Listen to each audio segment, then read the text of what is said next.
All right, it turns out that a presidential candidate colluded with the Russians to skew the results of an American election, and the Democrats think it's A-OK. Can you spot the difference? The DNC issued a statement. Their DNC spokesman came out and said that the DNC had no knowledge that this was going on. Here's his statement. Уважаемые граждане России, дорогие ветераны, товарищи солдаты и матросы, сержанты и старшины, мичманы и прапорщики. I may just do that joke for the rest of the year. For those of you who don't speak Russian, what that meant was, I'll never talk, you can't make me, you lousy screw, you'll never break me, copper, you'll never take me alive, top of the world, ma. I think that was what the DNC is saying. We are going to talk about hypocrisy. Some of this stuff is really funny. And we have Dr. Paul Kengor here, who has written The Politically Incorrect Guide to Communism, which is great because the next time some idiot tells you that communism was terrific, like say you're talking to a reporter from the New York Times, you can actually hit him with the edge of this book, or you could actually read the book and use the arguments inside. Trigger warning, I'm Andrew Klavan. This is The Andrew Klavan Show. I feel hunky-dunky, life is tickety-boo. Birds are winging, also singing hunky-dunky-doo. Ship-shape, tipsy-topsy, the world is zippity-zing. It's a wonderful day, hurrah, hooray! It makes me want to sing. Oh, hurrah, hooray! Oh, hooray, hurrah!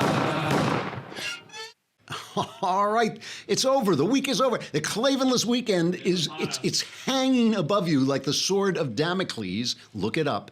It's hanging away. But you can stave it off for one more day because tomorrow, episode 3 of Another Kingdom, the podcast I did with Michael Knowles, will drop on iTunes. Please subscribe on iTunes. It really helps us out. Subscribe, leave a good review. It is now number 11. In literature, I know. In arts, in the arts, it's the number 11 podcast. Part of that is because some guy named Ben Shapiro mentioned it as the stuff he likes, and he was very complimentary about it.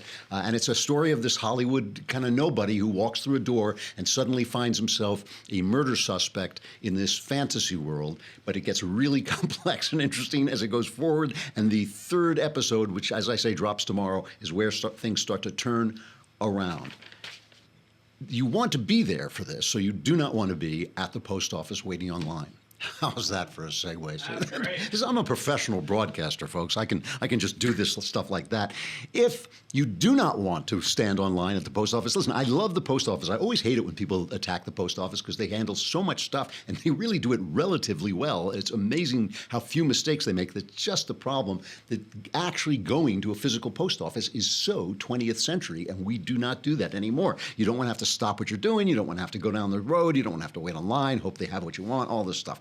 Stamps.com is the answer because it just takes the post office, carries it to your house, shoves it through the door, and then stuffs it into your computer so that you have all the services of the U.S. Postal Service right at your fingertips. With Stamps.com, you can buy and print official U.S. postage for any letter, any package, any class of mail using your own computer and printer. It is very cool. You just put the envelope or whatever it is in the printer, and it comes out with a stamp printed right on it. Stamps.com makes it easy. They'll send you a digital scale, which automatically calculates exact postage, and Stamps.com will even help you decide the best class of mail based on your needs. This is one of those things that I use it because it just changes the whole game. It brings you into the world, into the modern world, right? You just don't have to stop your life to go to the post office. And if you go to Stamps.com and you click on the microphone at the top of the homepage and type in Klavan, which is spelled, how is that spelled? It is K-L-A. V as in Victor, A-N. The guy is listening. I thought he was just sitting there. I thought he was a piece of furniture until yesterday. I have a good brain. For that, if you do that, you get a 4-week trial plus postage and the digital scale without any long-term commitments. So go to Stamps.com and enter Klavan. Tap the microphone at the top of the homepage and enter Klavan. Stamps.com. You will never have to go to the post office again. Before I talk about the news today, I have to, on a personal note, I got a letter yesterday, and I've gotten letters like this before, but they haven't given me permission to read them on the air, and this one did. And I won't read the whole thing. I'll kind of edit it for space. But it's important because we did the mailbag yesterday, and answer your question. I always make these jokes about will change your life and all this stuff. But here's a guy who said when he started watching this podcast, it wasn't under good circumstances. He says, I was in an extremely dark period in my life. My longtime girlfriend at that time had cheated on me and wanted nothing more to do with me. I just graduated from high school and I didn't know what I wanted to do. I felt like I had no purpose and no future, and the black hole of sadness and heartbreak had sucked all the sunlight of happiness and joy from my soul. There was one instance where I tried to commit suicide, and he says it was only an act of God that saved his life, but he stumbled across this podcast. I stumbled across your podcast. I began to listen to what you were saying, and your message of optimism in the face of dark times helped lift my spirits out of the depths of despair. I began to seek counseling, and soon after I decided to go to college, where I met my current girlfriend of over a year. She has been the greatest blessing God gave to me, and I hope to marry her. You used the metaphor of conservatives being doctors, keeping freedom alive just a little longer. You, sir, kept me alive just a little longer until I could find true happiness again. Very moving to me, these letters. When I get them, I really appreciate people telling me these things, because I've been there, and I know what it's like, and I know that a chance word from somebody who is thinking in the right way can really help you and save you. And one of the, I swear, I've seen this, I've worked with a lot of suicidal people. I've worked on hotlines and things like that. And one of the tricks that I believe that our mutual enemy, that the force of evil likes to play on us, is likes to make us think that we are in the deepest pit of hell, when in fact we're 10 feet away from the end of the tunnel. And that's what happened to me. I mean, at the darkest day of my life, I thought I was in absolute oblivion of darkness, and in fact I was 15 feet away from the goal line. It was all going to be okay. And when I look back on that and think that I was actually thinking of ending my life, I just want to slap myself. I want to go back to that kid and just say, what are you doing, doof? And it really is true. And it's not just things going better. It's your attitude. It's the way so much of life is whether you picture yourself as a dumb animal in a cage being stabbed by vicissitudes, or you picture yourself as a knight fighting for your own life, a battler or a warrior fighting for your own life. And one of the things that really gets me about the left, there was the story yesterday, I guess it was, of this illegal immigrant who wanted to get an abortion, and the government was saying, no, we don't have to facilitate that. And the court said, yes, you have to get her an abortion. She wasn't asking for us to pay for it. She just wanted the abortion. And she was taken out, and she got the abortion, and there were people celebrating. Like, hooray, the baby is dead. And I thought, I know these aren't bad people. I know these aren't evil people, but your philosophy takes you somewhere. Your philosophy is like a road, and you get to the end of the road, and suddenly you find out, oh, I'm celebrating a baby being exterminated, And I would say the same thing, by the way. It's not quite as bad, but I say the same thing about people who rejoice when some evil guy is put to death, and they're out there saying old Sparky and cheering for that. You're either on the side of life or you're on the side of death. And I think that there is a philosophy, this leftist philosophy, and I'm glad we have Paul Kengor coming on to talk about communism, because I do believe this leftist philosophy is a path that leads straight to the celebration of death and the elevation of death over life. Anyway, that letter really moved me. I'm really glad, and I'm really happy he let me know. So this Hillary Clinton thing, I have this glitch in my psychology that my wife always tells me. She always tells me, don't say this in public, okay?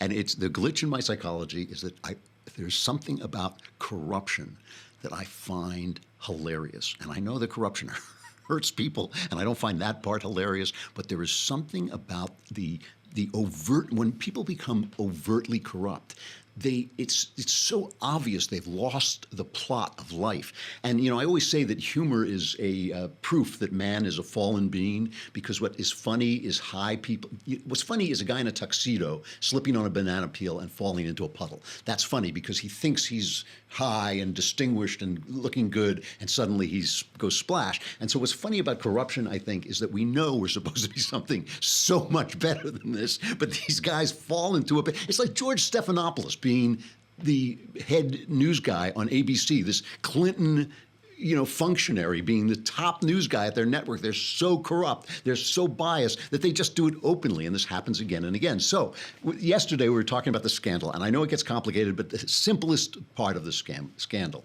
is that there was this dossier on Donald Trump. We all heard about it because we heard about the Russian hookers, right? The Russian hookers were urinating on the bed. And Trump's response to that was like, "I'm a germaphobe. Are you kidding me?" But all of this stuff was basically a former British spy using Russian information. Russian operatives were feeding him information to run down, to attack Donald Trump, to make Donald Trump look like some kind of Russian colluder or something like this.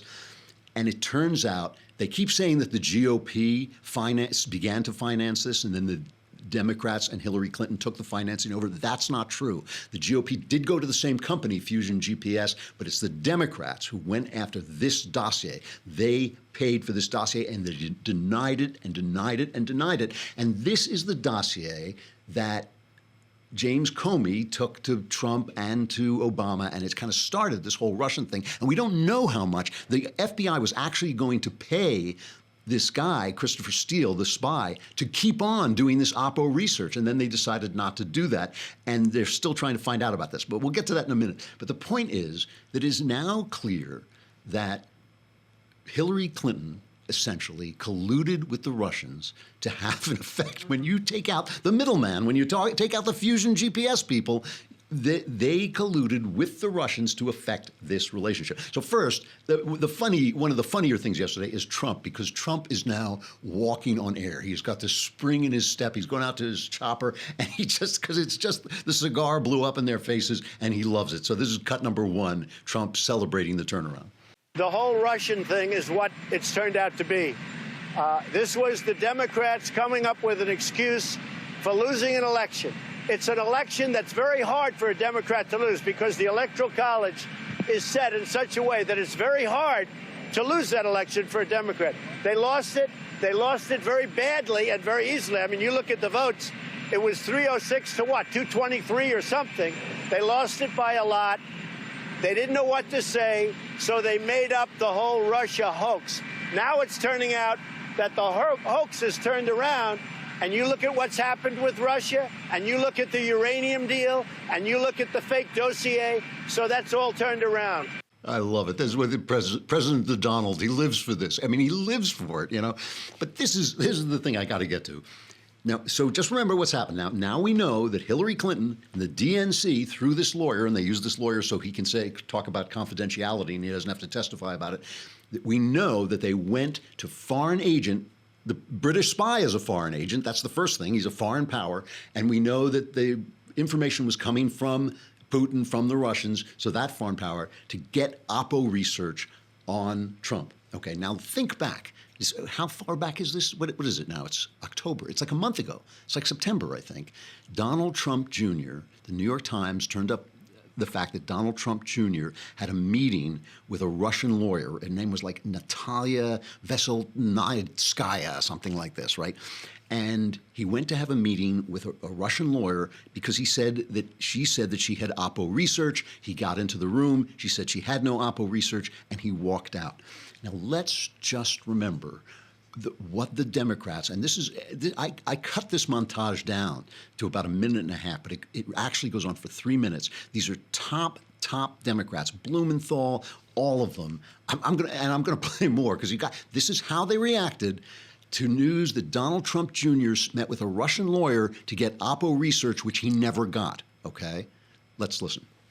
Information, dirt on Hillary Clinton from the Russian government, and expecting an agent of the Russian government to be providing it to him, and having the meeting, showing and again signaling the Trump campaign is open for business. We will accept information no matter how it is obtained, legally or illegally. And that is potentially a violation of the Espionage Act, yes. Treason. I think what we're learning with the Trump Jr. meeting is when you meet with any Russians, you're meeting with Russian intelligence and therefore President Putin. The criminal activity, the unconstitutional activity of this president and his family. So I have dubbed them the criminal Klan. This is evidence of willingness to commit collusion. He's saying, yes, I had the intent to collude. I went in and I took the meeting, which by definition is colluding. He's admitted to the crime. Likely, as many of us that worked on the campaign thought that the Trump campaign may have been colluding with the Russian government, never in my wildest dreams did I ever think you'd see a piece of evidence that would be as much of a smoking gun as this email. A senior advisor and someone who was in the top tier of the Trump campaign colluded through the classic dictionary definition of what that word means. Fake, fake, fake, fake. Fake, fake, fake, fake. Now, I cut out Stephen Colbert. He went out, Trump should go to jail for this. That's what that was his joke. And Tapper is in there. Jake Tapper is in there. Yo, Jake, you know, it's like, I hope you're going to say the same thing. I hope you're going to be talking about treason now, but I don't think so. And here's why. Let me show you. One of the guys in there was Brian Fallon. Brian Fallon is Hillary's spokesperson, or was Hillary's spokesperson. So let's just to play them right next to each other. Here's cut number 11. Here's Brian Fallon's reaction to Donald Trump Jr. having this meeting with a Russian lawyer. There's a difference between going out and hiring opposition research firms that work in the United States of America and going out and soliciting information from a foreign national. And here's Brian Fallon now after he hears about this. Opposition research happens all the time in campaigns. Christopher Steele, who compiled this dossier, was a foreign national. British. Yeah. So Christopher Steele's actions here, this is akin to counterintelligence work. He was not being handed things by the Russians. Otherwise, we probably know the details of these supposed videotapes and the business connections that Donald Trump has with Russia. This guy has a mirror that's just cracked right down the middle. He has two faces on it. But okay, so that's kind of his job. I mean, poor man, you know, it's a crappy job to have. I said, what's your job? You know, what do you do, Daddy? I lie for Hillary Clinton. You know, so she doesn't always have to lie for herself. But the guy who really gets me is Adam Schiff, because Adam Schiff, he's the congressman, the big kind of left-wing congressman on the House Intel Committee. I guess he's the ranking Democrat. And I think he has been McCarthyite. He has been like Joseph McCarthy in his, oh, yes, we've got proof of this and we've got proof of that. I want to go back and play him in March. This is cut number 8. What he says matters about all this stuff.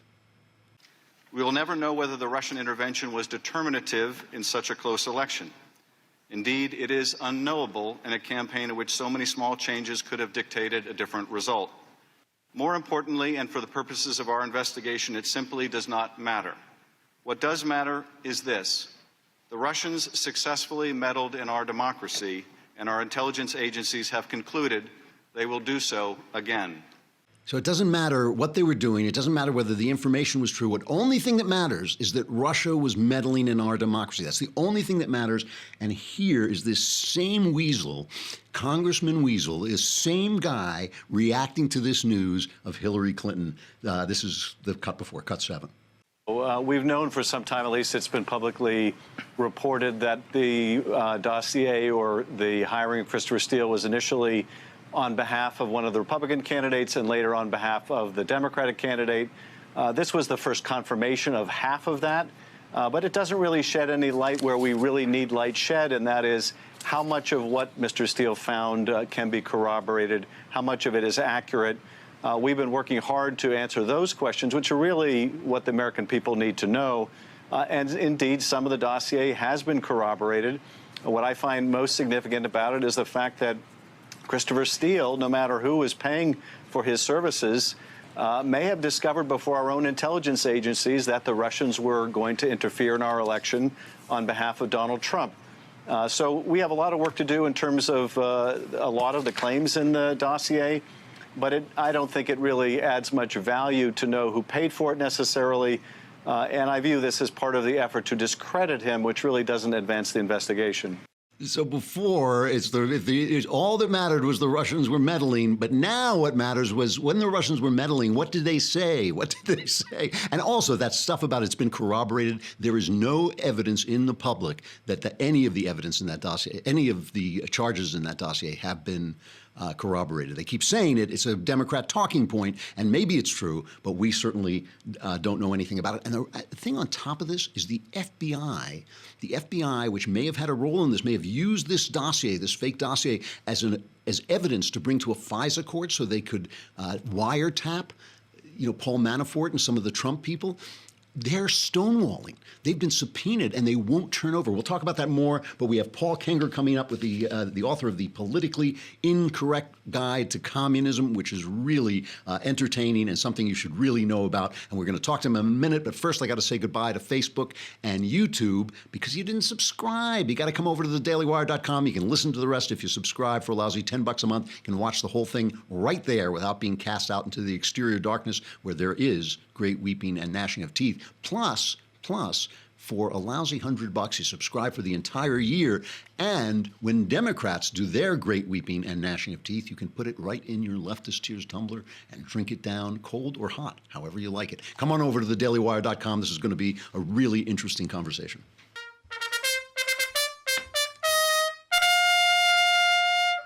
Dr. Paul Kengor is a professor of political science, and he's the executive director of the Center for Vision and Values at Grove City College. You can find him on Twitter at Dr. Dr. Paul Kengor, Kengor. He is the author of this very entertaining Politically Incorrect Guide to Communism, which is subtitled The Killingest Idea Ever. Dr. Paul Kengor, thank you for being here. It's good to see you. Thank you, Andrew. Good to be with you. Especially for such an uplifting topic like this. Well, it's uplifting in a way because the truth is always better than lies. The truth is always more uplifting than lies. And we keep hearing a lot about kids talking about socialism, polls showing that college kids think socialism is a good thing and all this. Is this something they're actually being actively taught? Are they being taught that communism and socialism are a good thing? Well, they're not being taught that communism is a bad thing, or at least they're not being taught about it enough. And I'll tell you, Andrew, I'll give you one just shocking survey. This was done about a year ago. I think it was October 2016.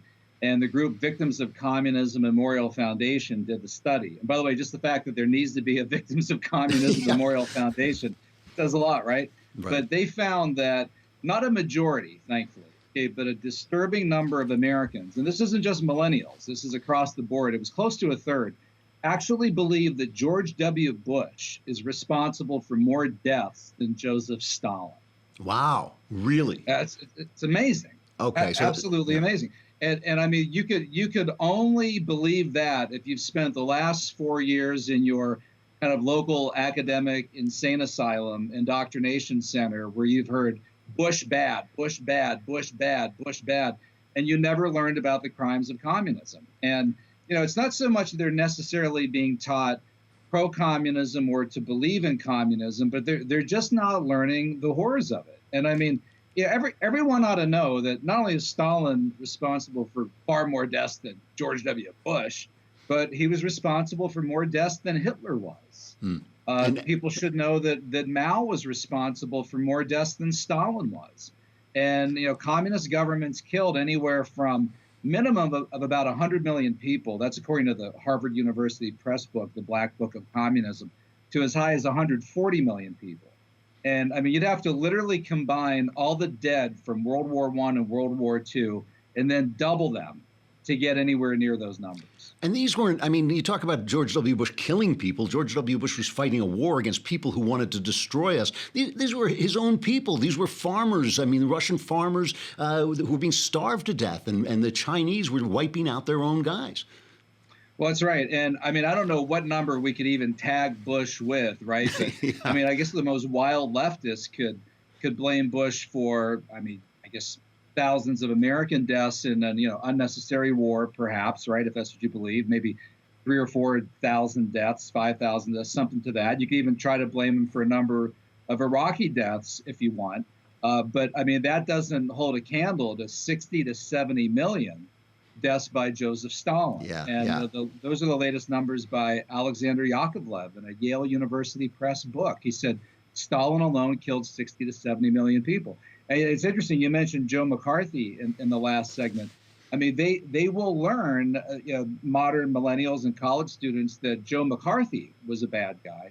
And really kind of the only bad Joe that they learn about during the Cold War is Joe McCarthy, right? Yeah. They don't learn about Joe Stalin. And if they learn about the Cold War, they'll learn about the Hollywood 10 and how they were persecuted by, a rabid Joe McCarthy, when in fact they were actually pursued by the Democrat-run House Committee on Un-American Activities. And all 10 members of the Hollywood 10 were actual card-carrying members of the Communist Party who joined the party under Stalin. Right. There were a lot of American small C communists who wouldn't join the party because they didn't want to pledge themselves to, quote, ensure the triumph of Soviet power inside the United States, which is what you pledged to do when you joined CPUSA in the 1930s. Let's talk about Che Guevara for a minute. Yeah, when you drive, I don't know the last time you've been to San Francisco, but you drive into San Francisco, there's a huge, I don't know if it's still there, but I was there a couple of years ago, huge mural of Che, the famous handsome picture of Che with the beret. You see people still, I hike in the canyons in LA, you see people still wearing Che T-shirts. And you often hear right-wingers say, well, he was kind of a bad guy. How bad was he? Well, you probably ought to pull up and take out a ladder and put a little Hitler mustache on him. That's probably win you a lot of friends walking by there in San Francisco. Look, Che was a bloodthirsty maniac, killer. And I mean, I just went through all those different numbers. Well, get this. If Che Guevara had his way in October 1962, and this applies to Fidel Castro as well, they both actually wanted to launch the nuclear missiles at the United States during the Cuban Missile Crisis. Now, the Soviets put the missiles there to check our missiles in Turkey, to try to gain a strategic advantage on the United States, cut the delivery time of missiles, not actually intending to use them. But when the Soviets found out that Che and Fidel actually wanted to use the missiles, knowing that it would unleash nuclear Armageddon, and the Soviets said, they said of Che specifically, they said he wanted to pull the temple down upon his head. Wow. Wanted to pull the temple down upon his head. He saw himself in a religious-like way as this martyr, this would-be martyr to international communism. And Fidel later said, what would have happened to Cuba? It would have been completely destroyed. We know that. And so the Soviets saw this in October 1962, and Nikita Khrushchev literally called a late-night, midnight Sunday night meeting at the Kremlin and said, get the missiles out, get them out, get them out, get them out. Wow. Right away. These guys are insane. Wow. If only he could imagine that American college students would be wearing Che T-shirts, he'd probably think, what's wrong with Americans? Are they crazy? Well, he was, and Che also ran Fidel's execution pits. He personally executed people. He was put in charge of the largest prison site that did executions in Cuba, early 1960s. And frankly, even Fidel thought that Che was kind of nuts. And in the end, probably allowed him to be taken out, to be rid of him. Just to get rid of somebody he couldn't control. The New York Times has been running this series of articles. It's one of the most appalling series of articles I've ever seen. It's called Red Century. And it is. It comes up with these crazy stuff like women had better sex under the Soviets and women had bigger, my favorite was women had bigger dreams under the Red Chinese. I mean, there's a wonderful book called Wild Swans about what women's lives were actually like under the Chinese communists. Oh, it's a terrific book. But what actually was life like under a communist regime? And I'm just to remind people, I'm talking to Dr. Paul Kengor, the author of The Politically Incorrect Guide to Communism, the killingest idea ever. What was life like under a communist regime? Well, it's kind of funny, Andrew. I got an email from somebody who read a piece I wrote for the American Spectator and the New York Times piece about women having better sex under communism. He worked along the Berlin Wall in the 1960s. And it was his job to look through binoculars and watch what was going on the other side of the Iron Curtain. And he said, I could tell you that when the sun went down, all the electricity went out. There's probably nothing else to do but have sex. so you could read at night. The electricity wasn't working. You had to snuggle up in bed. What else were you going to do, basically? Yeah. They also had the highest abortion rates by far Right. in East Germany, Soviet Union, and China. In fact, let me add that for China, one of the Times articles that just ran about 2 or 3 weeks ago claiming that women's lives were, I think, made better was the exact words that they used under Chinese communism. Well, here's a statistic that you won't find in that article. China has about 20% of the world's women. So, I mean, literally 1 in 5 women in the world are Chinese. They have 56% of the world's female suicides. Oh, wow. 56% of the world's female suicides. Why? Because life sucks for women under Chinese communism. They have a one-child policy, which has recently been expanded to 2. They have forced sterilization. They have forced abortion. And with the one-child policy, a lot of Chinese girls that weren't identified in the ultrasound and aborted, the parents gave birth to them, and instead preferring a boy, they would drop the girls off at orphanages. And look around you. And I've got a bunch of friends who have adopted Chinese children. They're all girls. They're all girls. And life for women, for girls under communism in China is lousy. And only the New York Times is basically running an article there that you would have once seen in Pravda or out of a party organ in Havana. Well, for the New York Times, I think for the New York Times, a forced abortion is a win-win because not only do you get to kill the baby, but you get to take people's freedom away. So I think that's a positive thing twice. Well, you get to reduce, you get to reduce population growth. You get to reduce the drain on natural resources. And ironically, though, what you're saying, when you really read these articles carefully, and I first saw this in high school civics textbooks that I started reviewing around the year 2000, which are all written by college professors, of course. And the argument that they were making in saying that life was good for women under communism, I'm not making this up, Andrew. They say basically because women had the right to abortion. Right. And, as if, hey, that's all a gal needs, right? You got that, baby. You are the freest woman in the world. And, and it also said that it forced women into the workforce. So, women forced into the workforce, 24/7 daycare centers for their burdensome children, free 24/7 abortion starting in the USSR in the year 1920. Paradise, yeah. Great. So I'm running out of time, but I have to ask you, you talk a lot, you talk in this book about the fact that even after the Soviet Union fell, a lot of the people who couldn't face the failure became teachers in America, and they had the Frankfurt School and things like this. Today, you hear people say, well, I'm not in favor of communism, but I'm in favor of socialism.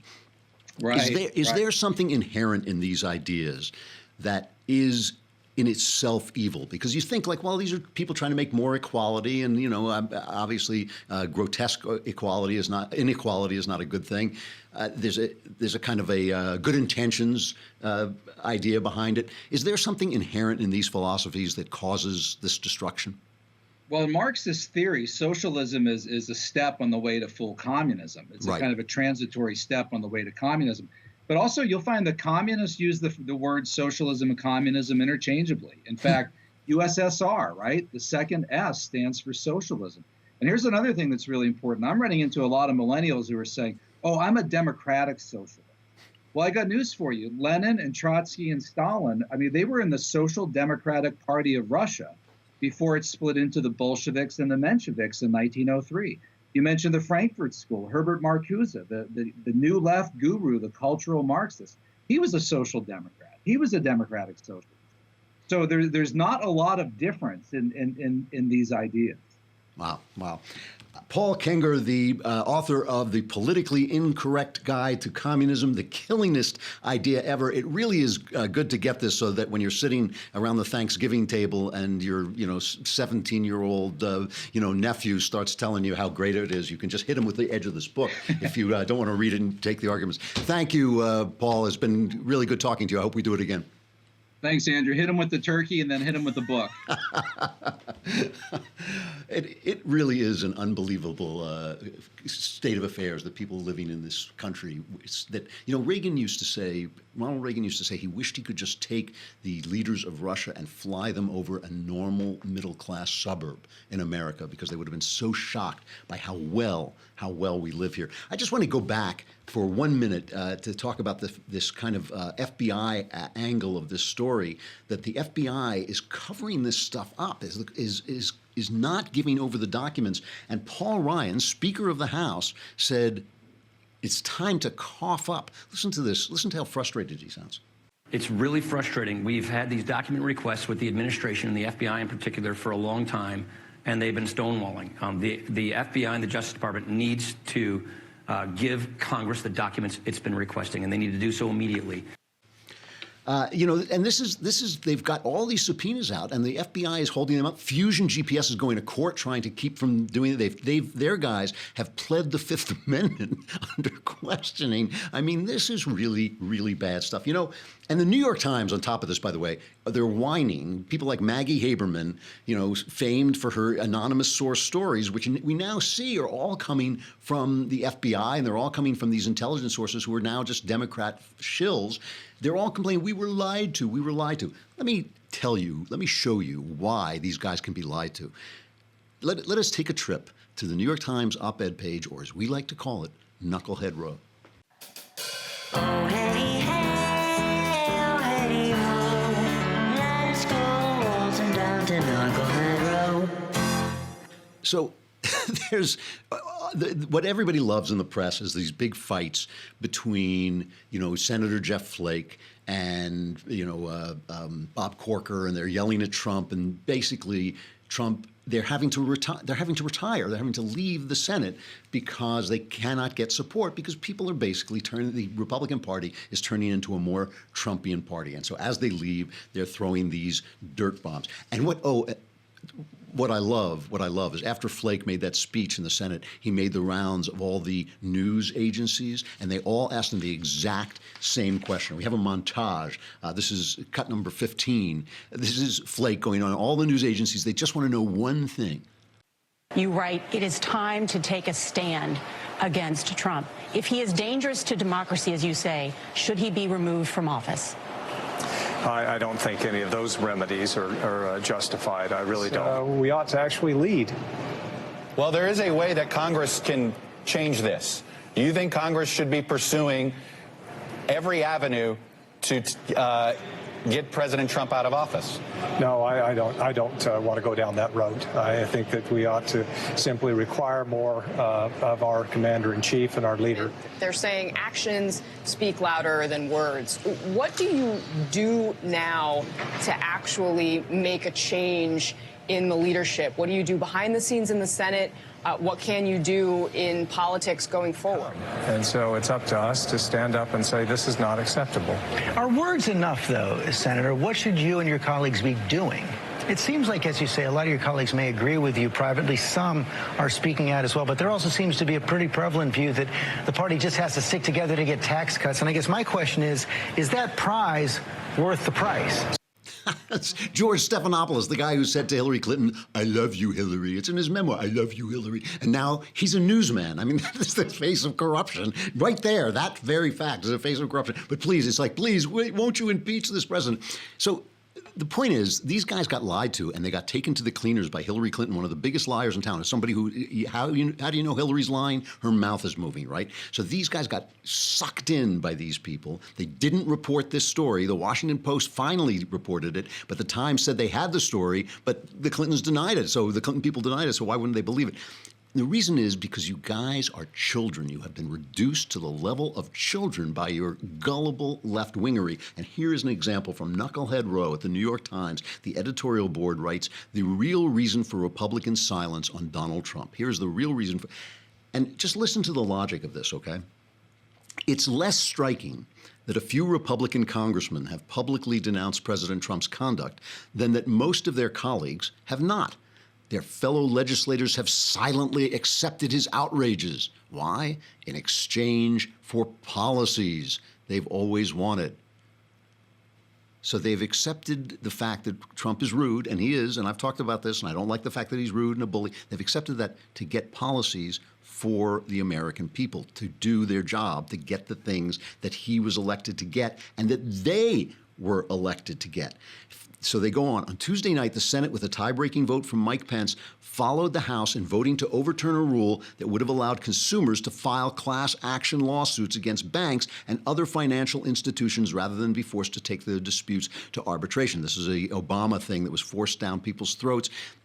this is, you know, part of the big constituency of the Democrats are trial lawyers. This was a trial lawyer gift. About half of financial arrangements have this arbitration, that you can take the deal to arbitration. That saves tremendous amounts of money.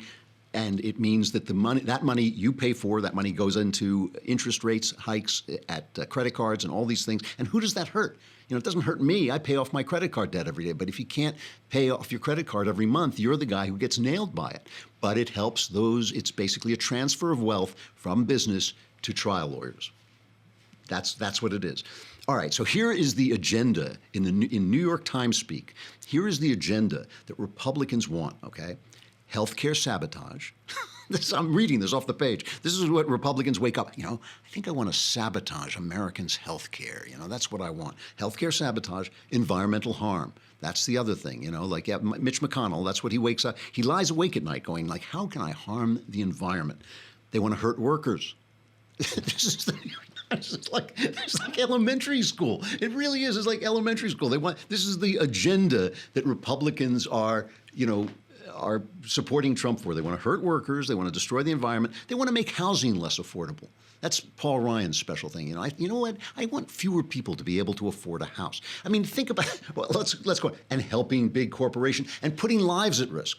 This is very important for. This is a part of the. This is on the platform. I think this was on the Republican platform. How can we put? Yeah. How can we put lives at risk? I mean, if you think of any one of these, making housing less affordable. These are the clowns. These Democrats are the clowns who loaned money to people who couldn't pay it back. That money was then rolled out, snowballed through these Wall Street, you know, devices that they used to get people to pay for this until the economy crashed. You know, could it possibly be that there's a reason they want to make it a little harder to get a loan for a house? You know, could that possibly be environmental harm? I mean, this is the thing. These guys are like children. They are like children talking about this. Speaking of which, I just want to hit this one thing because the week is ending, although you can still get another kingdom, listen to another kingdom. But I have to just hit a couple of more things that just really get me. Scientists finally admit the universe shouldn't exist. This, yes, this is it. They have discovered, this is via hot air. It's not from hot air, but it's via hot air. Let's see. It's some of the world's leading scientists are finally admitting the universe shouldn't even exist. The theory is coming from the world of particle physics. It's that the Big Bang should have produced the same amount of matter and antimatter, and all of it should have been almost immediately destroyed, because if you have the same matter and antimatter, cancel each other out. And yet, here we are. The most elite scientists in the world are still struggling to find why exactly our universe didn't destroy itself as soon as it came into existence. That's what science says should have happened, but it clearly hasn't, since you're here reading this, as far as we know. At the beginning of the universe, according to the standard model, there were equal amounts of matter and antimatter. That should have annihilated each other, leaving none of the matter that surrounds us today. What I like about this is that I seriously believe that if science would just postulate the idea of a creator, just say, look, we don't know, we're scientists, we can't prove it, but just stipulate the idea of a creator, a lot of their theories might start to make more sense. Because the thing is, we exist on this very small plane, and our logic and everything exists on this very small plane. The minute you get onto another plane, the level of quarks and the level of big, you know, the universe and all this, all the logic changes, so we don't really know as much as we think we know. All right, let's end with stuff I like. It is, Halloween is coming. So we did the Halloween, all the ghost movies and everything. I do want, you know that this was the biggest year for horror movies? Here's a piece from the New York Times that is actually real. This is a big year for horror movies. It's really interesting. It's mostly Get Out, that excellent movie, and It, which I haven't seen. I didn't like it's not my favorite book of King's. I like Stephen King a lot. You know, you always do wonder when these things happen. Like, why? Why is this such a big year for horror? What does it mean anything? I have to tell you, here's a story. This story sums up my life. When I told you I was dragged into the movie business. The first movie that I wrote was this picture, Shock to the System. And Shock to the System is about a guy who basically kills his way to the top in business, played by Michael Caine. Good movie, still holds up today. And before, the New York Times, back when it was sort of a newspaper, called me up and said there was another picture coming out at the same time with the girl from the lady from Stranger Things. Winona Ryder, and it was Heathers, I think it was called. So she was that had about people killing people too. And this Times guy called me up and said, "Why are these movies coming out now? What does this say about our society that these movies are coming out now?" And of course, what you're supposed to think when you hear that is, a chance to promote my film in the New York Times. You know, this is a great thing. That would be what a smart person would say. What did I say? I said, you know, you guys come up with these stupid ideas. I did. I said, there's probably nothing, probably just coincidence. These movies are coming out at the same time. And so they didn't run anything on our movie, didn't promote the movie. But it is interesting to think about, is there something about horror that is affecting us right this minute? As I've always said, I do not like horror so much. I love ghost stories. Let me recommend a very short story to you that you can get for free online. It's called August Heat by W.F. Harvey. His most famous story is called The Beast with Five Fingers, which was made into a movie. But August Heat is about an artist who draws a picture of a man, and goes for a walk in the August heat and sees the man he drew a picture of. And what's the man doing? He is carving a headstone. And it is a spooky, spooky story. You can get it online. August Heat, good story to read out loud for Halloween. We will end our friend, every time we do the mailbag, you hear woohoo. And that is our friend, Lindsay Boring, who used to work here. She's the sister-in-law of the God King of the Daily Wire, Jeremy Boring. But she left us, abandoned us, went back to Texas. I don't know why she did such a thing. But she writes music and she writes songs, and she has a new song coming out called Twisted. And for some reason, she's the sweetest girl in the world, but she always writes this very spooky stuff. So for Halloween, we will end with Lindsay Boring singing Twisted. Please subscribe to Another Kingdom on iTunes. It will stave off the Klavanless weekend for one more day, but then it will be upon you. But survivors will gather here on Monday. I'm Andrew Klavan. This is The Andrew Klavan Show. Here's Lindsay Boring with Twisted. How many times will it take till it breaks us down?